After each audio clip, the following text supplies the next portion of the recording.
Yo, it's your boy Cool Blue back at it again with another video here on the channel. Thank you for tuning in today. Today is March 16th, 2021, episode 4B. And the title of the episode is Can You Still Be Mad After a Win? Now, we watched the game last night. We were in Madison Square Garden against the New York Rangers. A team that hasn't been putting up the numbers that you would think would threaten our club the way that they did last night. Now, Hart, we'll start with Hart. We'll start with the goalie, okay? Hart, in the very beginning of the game, looked good. The team looked like they came out ready to play. They looked like they were playing in front of Hart the way that we all know that they can and they're capable of doing. But we find ourselves up 2 goals, which you love to see. And it's something that we've been waiting to see because we've been playing down for the past week, basically. And, we get a 2-goal lead. And I'm thinking to myself, is this enough? Is this enough? Like, I predicted that New York would score at least 1 goal. And I'm thinking to myself, okay, like when I say is this enough, like could we win 2-0? Probably, but there's still a lot of game left after the first period. So I wasn't really expecting to win 2-0 at that point. I was kind of expecting to give up a goal and then put in another goal and then, maybe get an empty netter, make it 4-1 at that point. So in my head, I'm thinking, all right, we'll probably win like 3-1, 4-1. That's what I was going. That's what was going through my mind at the end of the first period, going into the second. So we get to the second period, and actually, before we get to the second period, JVR scoring in the first period, keeping his hot streak going. One of the best seasons he's been having this year. Oh my gosh, it's great to see. And we got Prove scoring. Now I did like to see that Farabee got a point on the JVR goal. That was nice to see. So we had JVR scoring and Prove in the first period. But then we get to the second period. Oh, and also, you know what? I'm thinking to myself, all right, I kind of said that, Hart was going to come out in the first period. It was going to be lights out. And he was just maybe give up 1 goal, but then he was just going to stand on his head and he was just going to take over the game. And it was going to be one of those games where nothing was going to get past him. So that's what I was going. That was going through my mind when the first intermission came upon us. So we entered the second period, okay, and then all of a sudden, the first 5 minutes in the game, or I'm sorry, first 5 minutes of the second period, it's all Rangers. The Rangers have the puck the entire time. We can't get out of the zone. We're flat-footed. They got us on our heels. And I'm just thinking to myself, what happened from first period to second period? I'm just thinking to myself, oh my gosh, come on. Like, this is too much, guys. And then the next thing you know, in a span of I don't know what it was. It was 8 minutes or something like that. 7 minutes. I think it was 7 minutes and 30 some seconds. We're down 3-2. The Rangers scored 3 goals against us. And it just seemed like the wind was out of our sails. It seemed like everything just got erased from the first period. It was like a completely different team went into the locker room and a completely different team walked out of the locker room for the second period. And I was thinking to myself, wow, are we really going to do this again? And I'm like, I guess so, because in order to win, we got to come back from behind once again. So we're down 3-2 at this point, and I'm just I'm speechless. I'm like, okay, we're down 3-2. This is not good. This is not good, right? Where do we how do we fix this? How do we fix the momentum shift? Because clearly we don't have the momentum on our side. Clearly the New York Rangers have the momentum. So it was an ugly second period, a second period that did not resemble what kind of effort we had out there in the first period. And I'm a little worried. I'm a little worried at this point in time. I'm like, wow, maybe 2 goals wasn't enough. Obviously it wasn't. And then Joel Farabee does Joel Farabee things. And he puts one in the back of the net with Claude Giroux and Jake Voracek on the assist. And he puts it in the back of the net very late in the second period. And I'm like, there it is. There's the momentum that we needed.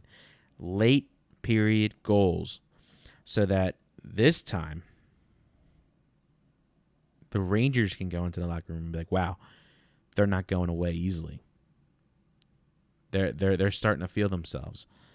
So we go into the locker room, and it's the third period at this point. And I'm thinking to myself, I'm like, okay, this is a game. This is a game. Now, 2 things. One, do I like the fact that we gave up the 2-goal lead? No. And we're going to dive into that a little bit deeper in a little bit. And that's kind of like why we titled the episode, Is It Okay to Be Mad? But we'll dive back into that in just a few here. But I liked to see the fight in the Flyers. It seemed like a different type of fight that we saw against the Capitals, okay? Because I think the Flyers know, I think the players know, we can score goals. That's not our problem, and it hasn't been all year. We score goals. Defensively is our weakness, but we can put up goals. So I don't think that the Flyers ever had doubt in that game as far as being able to tie the game up. I would say that maybe they were thinking, can we win the game? Can we stop the Rangers from scoring? And a few times in the second period when the Rangers scored their goals, the cameraman was showing Coach on the bench. Now, obviously with COVID being a thing, you can't see his actual facial expressions. You can kind of just see like what it look. You can see that around the mask, and even from what we can gather, information wise, from his facial expressions after those goals, you can just tell. Even the coach is thinking, "Are we doing this again? Did I say something wrong to these guys in the locker room? Like, what happened?" Right?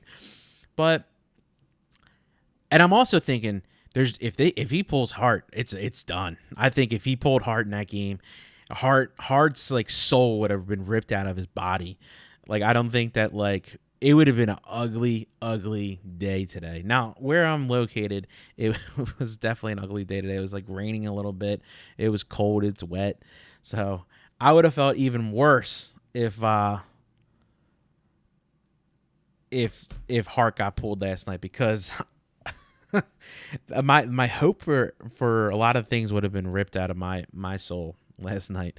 But so Hart stays in net, and I like that move, because I don't want to put Alex Lyon in net right in a game where it's pivotal that we win. And I like that he kept Hart out there. He let Hart and the team battle together to get the win. Now, we'll talk about how we won in just a few minutes here. But then we go into the third period, okay? We go into the third period. Now, the third period comes along, and the Rangers score first. Not really what you want if you're a Flyers fan. So the Rangers score first, and they score relatively quickly into the third, okay? And this game was a little chippy. And we'll talk about the chippiness in just a few minutes. But it's getting chippy at this point. It's a must-win game. And you can tell, like, when we're playing against Washington, they're not fighting for their season. Their season's not on the line. They're in a good spot. They're rolling. They're connecting on all cylinders right now. But the Flyers, they're fighting for the playoff. They're fighting for a playoff spot. And we're on the outside looking in to the playoffs. The Washington Capitals, Pittsburgh Penguins, like when we were playing them, they're in the playoff spot, and they're looking like, all right, let's just keep it steady, like let's just work on our game and keep getting wins. We're already in the spot. We're fighting to get into that spot, so it's a little different. The Rangers are also in that spot in their season. Now they are a little bit more behind us in the standings. But you can tell that it's how pivotal it is. So the game's getting chippy. We're in the third period. The Rangers score first. And then Claude Giroux gets smacked in the face with a stick. And he's bleeding. Okay. And, of course, they have to go under review to make sure that this is confirmed, that he got hit in the face and he's bleeding. I don't understand why they even had to do that. He clearly got hit. The closest referee made the call. He saw that the stick came up and hit him in the face. And then when he looks at him, you can see that he drew blood, like, from his upper nose area. So I don't know why replay was necessary here, but it was. But we get on the power play. And who scores a goal? Claude Giroux, right? So Claude Giroux scores the game-tying goal. And I'm thinking to myself, I'm like, all right, captain stepped up. He put one in the back of the net.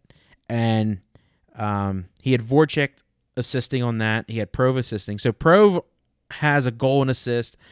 Voracek has 2 assists. Giroux has a goal and assist. And I'm like, all right. Coots had an assist. JVR had a goal. Braun had an assist. So all of our veteran players, other than Farabee, stepped up in that game. And this is a game where it's pivotal for our season. It's a really good.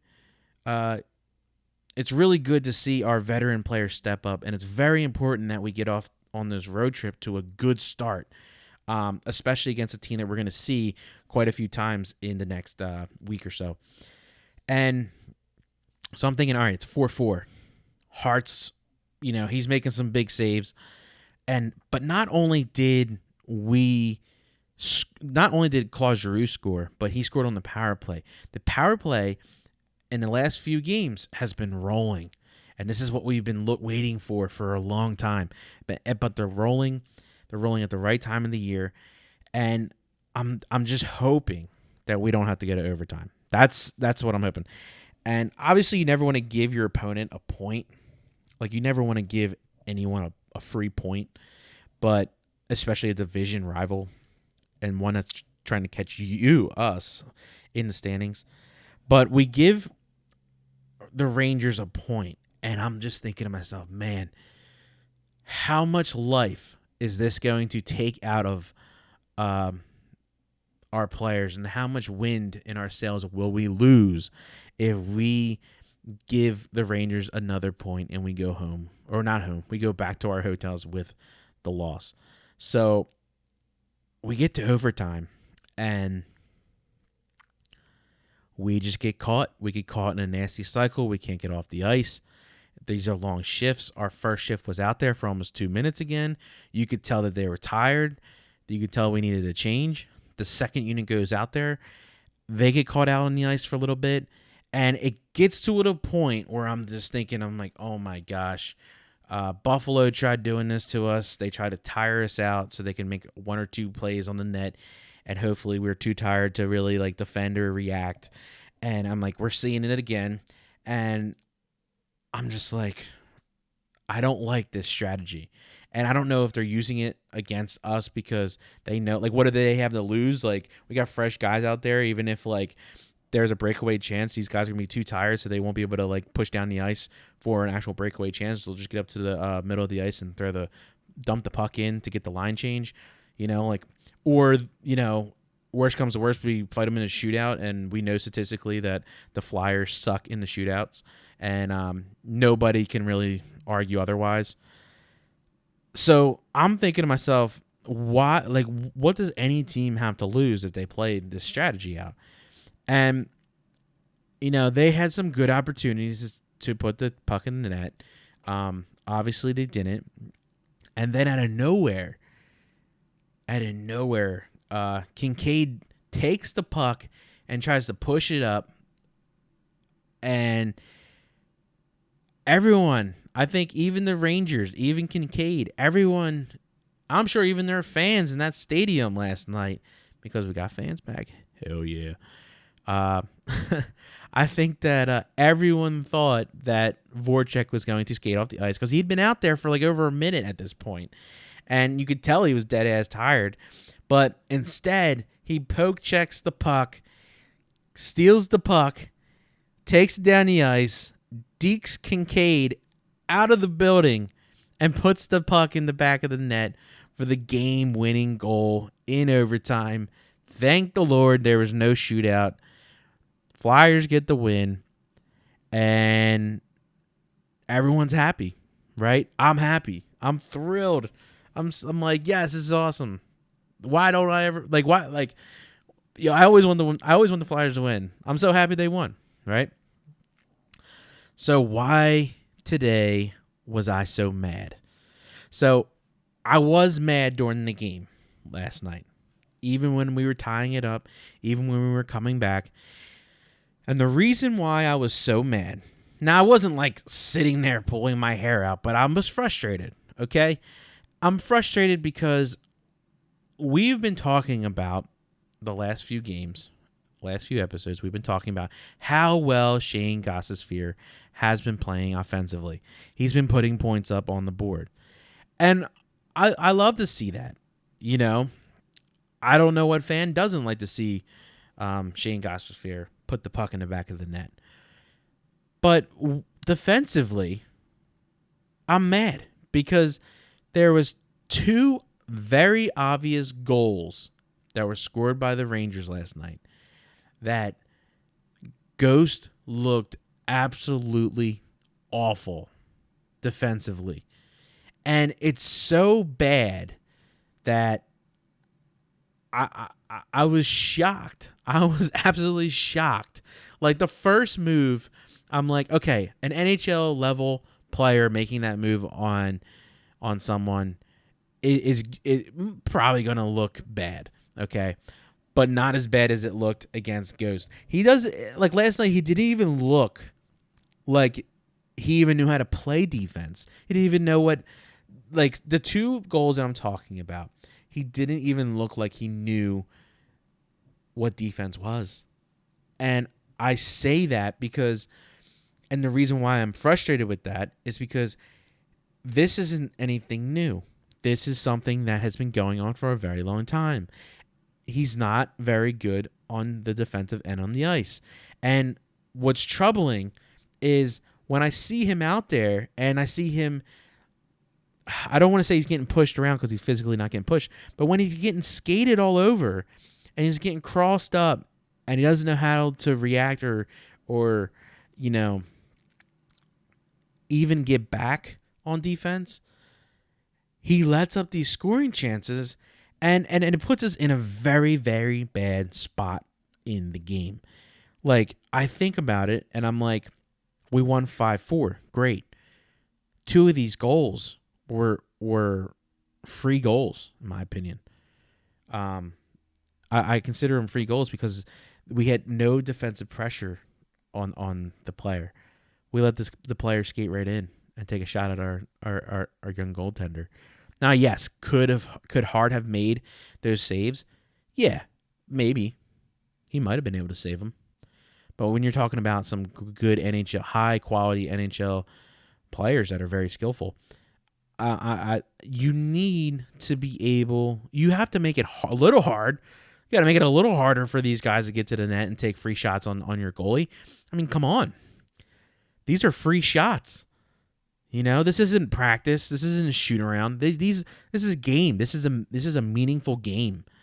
This is the start of a very long road trip. This is the meat of your season where it's going to determine what the outcome is as far as making a push to the playoffs. And we're not even talking about a run to the cup. We're talking about a push to the playoffs. And if we're thinking about can we even make the playoffs, then making a run for the cup is way out of the question. So that's why, can you be mad at what product we were given last night on the ice, even after the win? Are we overreacting? Am I overreacting to this? I don't think so, because, like I said, this isn't like, oh, Ghost had a bad game. No, Ghost sucks defensively, straight up. He's not good at the defense. Now, is he quick? Can he get to the puck? Yes. Can he fight people off the puck? Most of the time, no. So my question I'm asking is,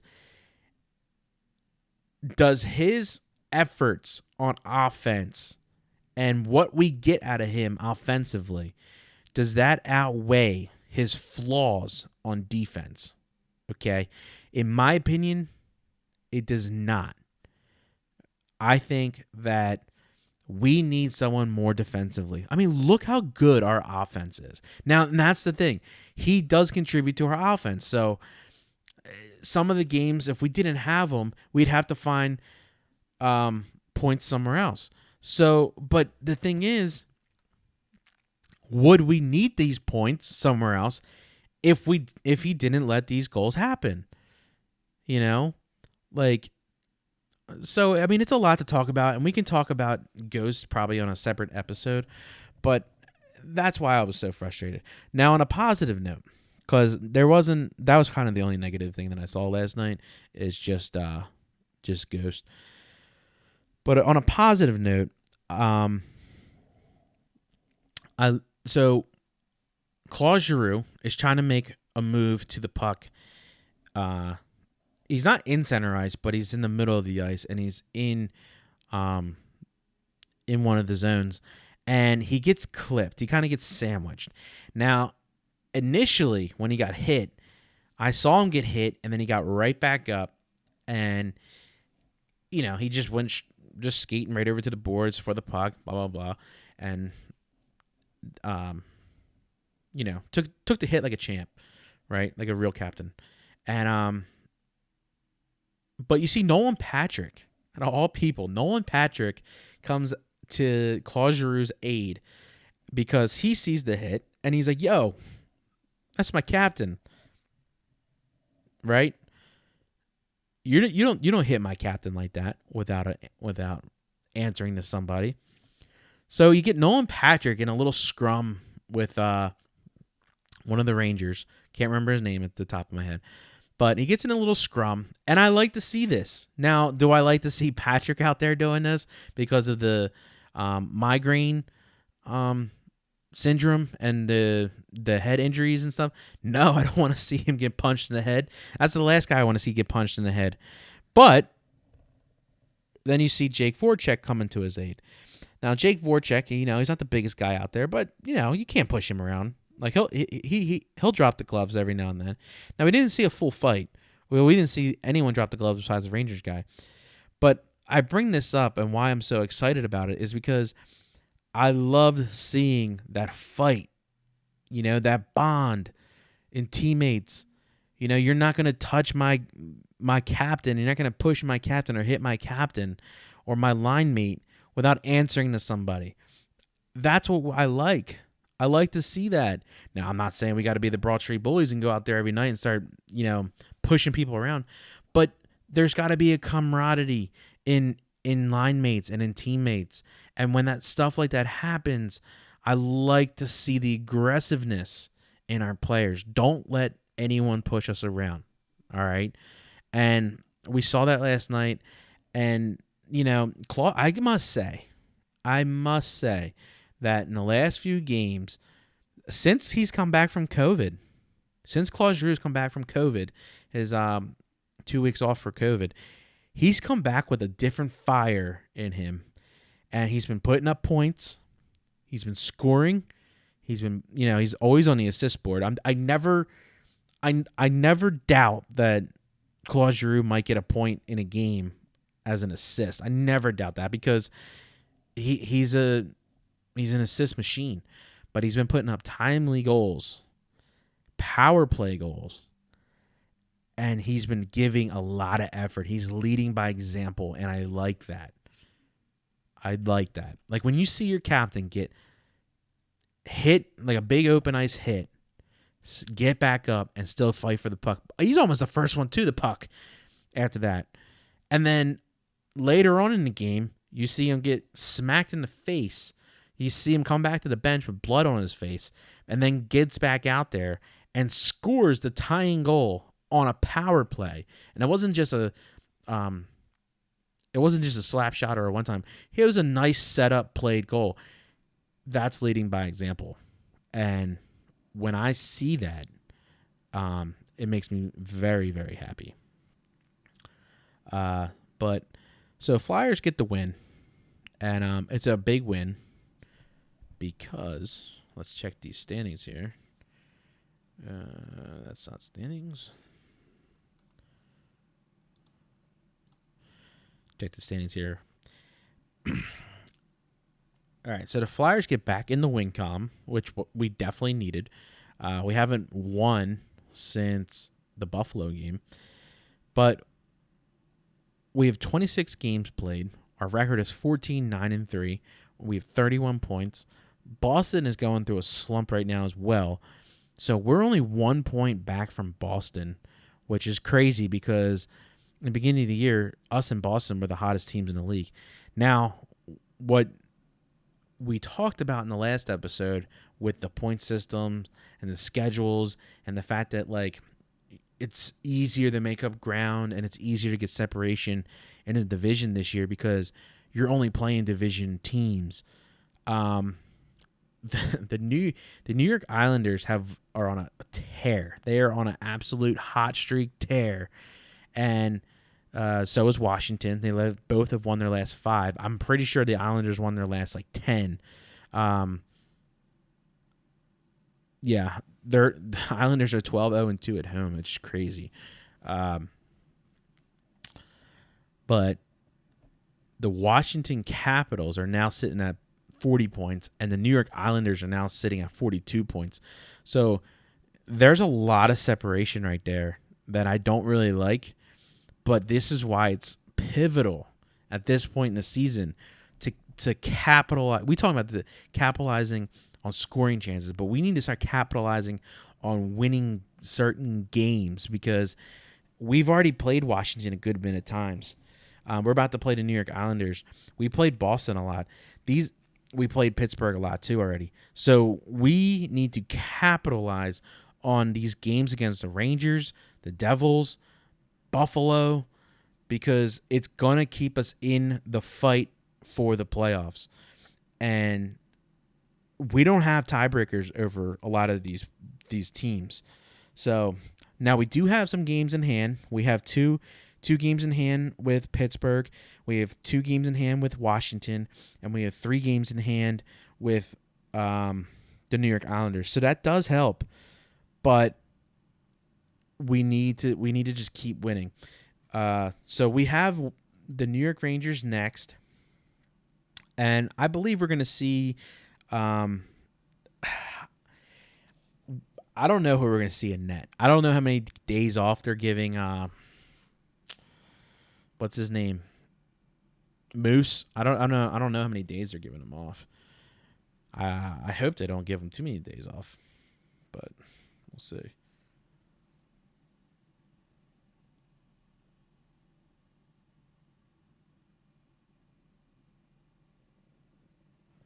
Ooh. So I just read that report, and I just read the quote from LePerriere on Oscar Lindblom and how he talked to Oscar and he wants more, and he's going to give him a longer break because of what he went through last year. That's only going to fly for so long, and I don't mean that we should be pushing Oscar because we don't know the extent of his physicalness and his health and everything. So and by all means, 100% times over, like, take the time that you need to regain all your strength. I mean, he went through hell last year, I'm sure. But we also we want to make this season count. So I hope that I hope his game comes back around. Yeah, so I'm just watching the hit on Claude Giroux again, and that hit, it was a big hit.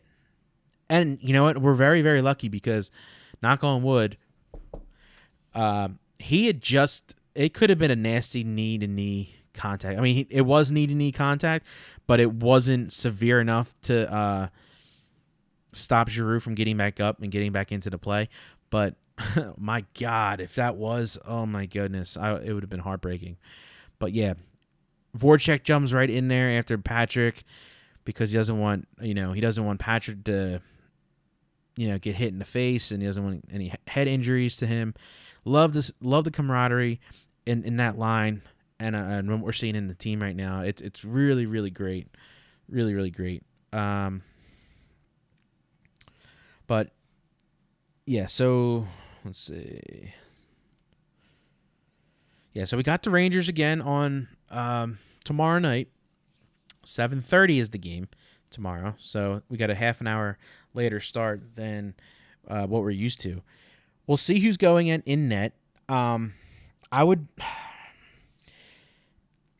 If Moose is back, I'm going to say we might put Moose in there and then let Hart go the Islanders series. Or we'll probably see if Lyon is still backing up Hart. Maybe we see him against the Rangers. I'm not too sure. These are important points, so we'll have to see. No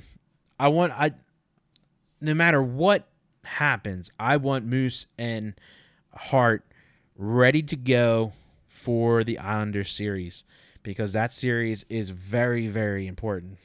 Very important. And that is, we got 3 games in a row against the Islanders. We definitely need to take 2 or 3 of those. So, yeah. So I'm going to leave you with this question. Is Ghost, does his offensive game and what he brings to the offensive side of the team, does that outweigh his flaws on his defensive side of his game for this team? Is he someone that we could see on the trading block at some point? And if we do see him on the trading block, what do you think we can get for him? Please leave some comments down below. Let me know what you think. I think Hart looked good last night. I know the scoreboard probably doesn't show how good his play was, but I'm okay with the hard fought game, and I'm very happy that AV left him in the game to fight through that. That was something that was needed for the team. It was needed for him personally, I'm sure. And, it's not always going to be pretty, going down this stretch with this schedule, playing these teams, getting to know these teams getting to know how we play. It's not going to be easy. It's definitely not going to be easy. So watching our guys battle, watching Hart battle last night was good. Like I said, can we be mad after winning, after seeing how our defense kind of just deflated in that second period? Is Ghost a guy that we could see on the chopping block? What could we get for him? So those are the questions I'm going to leave you with. I will say I'm feeling good about this week in the Flyer world. I'm feeling good with our matchups. I'm feeling good with how I think our record will look this time next week. But we got to just keep pushing forward. We gotta keep that camaraderie going. within all of our lines and with all of our teammates. That dog fight that you see, that we saw last night in Patrick and Jake Voracek. We need that intensity. We do. We need it because we can score. We know this. And we can win. We just got to fight for it all. And that's what Philly's all about. So I'm going to leave you with that. Thank you for watching. If you haven't already and you like what you see, hit that thumbs up button. Leave some comments down below. Let me know how you're feeling about the season. If you're not subscribed already, if you don't mind hitting that subscription button, all the support is greatly appreciated. Turn that bell for notifications. You'll be notified anytime I do a live stream or post a video up on the channel. Thank you for watching, and go Flyers.